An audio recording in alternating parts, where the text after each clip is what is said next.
معاشر الإخوة، والخوف من الزيغ بعد الاستقامة، والفزع من الضلال بعد الهدى، كل ذلك حاضر في صدور الربانيين الراسخين في العلم أولي الألباب. اقرأوا إن شئتم. والراسخون في العلم يقولون آمنا به كل من عند ربنا وما يذكر إلا أولو الألباب. ربنا لا تزغ قلوبنا بعد إذ هديتنا وهب لنا من لدنك رحمة إنك أنت الوهاب.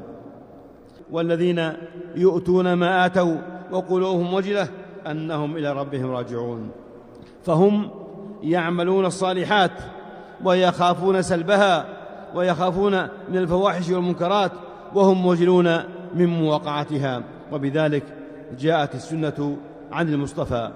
انتهى كلامه رحمه الله. والحكماء يقولون قد يكون تحت صفاء الأوقات غوامض الآفات.